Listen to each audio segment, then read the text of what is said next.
Good evening, everybody, and welcome to Tucker Carlson Tonight. I am not Tucker. I'm Brian Kilmeade, and according to the schedule, I am in for Tucker for at least an hour. It's hard to believe that it has been nearly a month since Joe Biden promised to evacuate every American from Afghanistan. Any American who wants to come out, we will get you home. He said that. It's a talking point that many administration officials have continued to repeat. The administration's allies, people like Senator Chuck Schumer, are saying it too. For example, I'll put this in quotes because he said it. Joe Biden rescued every American from Afghanistan. Isn't that interesting? It was an extraordinary success, they continue to insist. But is it true?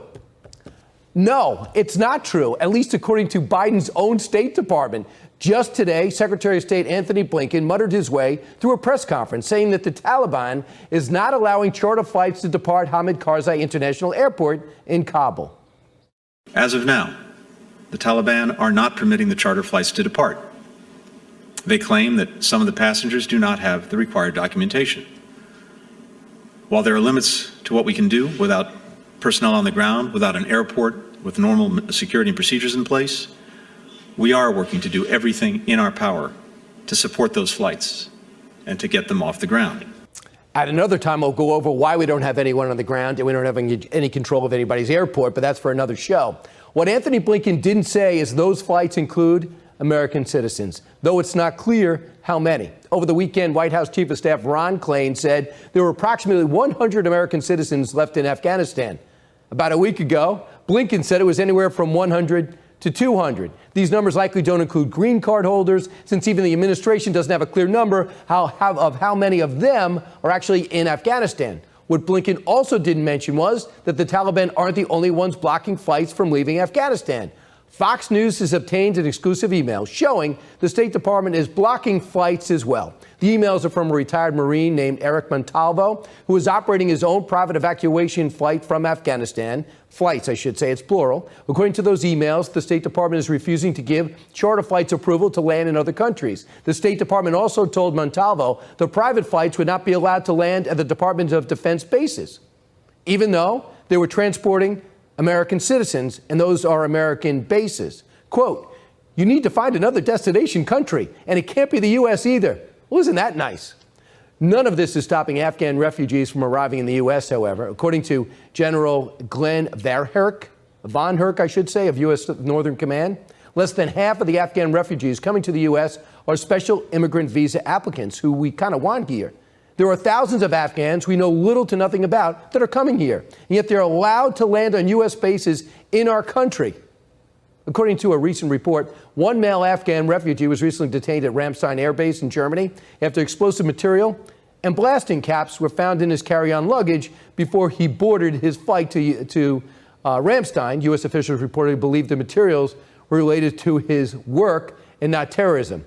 Is his job to be a terrorist? Just a thought. But he was still placed on a restricted list. Now, normally, all of this would be a crisis for the State Department, and they'd be focused on fixing it, right? But officials at the department are a little busy with apparently more pressing matters. For example, the number of women in the Taliban's new government. Yesterday, a statement to The Hill, a State Department spokesperson expressed concern about the lack of female leadership in Afghanistan's new interim government. Could it be the Taliban doesn't really like women too much, doesn't give them jobs? But I digress. Quote, we have made clear our expectation that Afghan people deserve an inclusive government. Wow, you talk about a strongly worded statement that'll get everybody's attention. The Biden administration is already familiar with at least some of the new government's senior leaders. Why? Because we already caught them on the battlefield and then released them. Remember this? The new Taliban senior officials were Gitmo detainees that former President Obama traded for a traitor. A former U.S. Army sergeant named Bergdahl was back in 2014.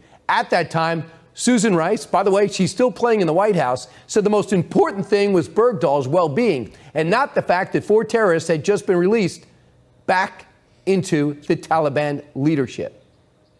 He served the United States with honor and distinction, and we'll have the opportunity eventually to learn what has transpired in the past years. But what's most important now is his health and well-being, that he have the opportunity to recover in peace and security and be reunited with his family. And eventually be tried for treason, but I digress. President Obama also insisted there was nothing to worry about. Let's listen. We will be keeping eyes on them. Is there the possibility of some of them trying to return to activities that are detrimental to us? Absolutely. That's been true of all the prisoners that were released from Guantanamo. There is a certain recidivism rate that takes place. I wouldn't be doing it if I thought that it was contrary to American national security.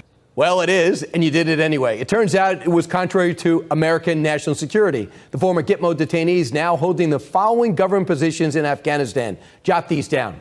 Acting Minister for Information and Culture, Acting Minister of Borders and Tribal Affairs, Acting Defense Minister, the Acting Director of Intelligence. Of course, all this depends on Senate confirmation. Also, Abdul Haq Wastiq returns to a position he held with the Taliban before the 9/11 attacks. Hey, Sean Hannity here. Hey, click here to subscribe to Fox News YouTube page and catch our hottest interviews and most compelling analysis. You will not get it anywhere else.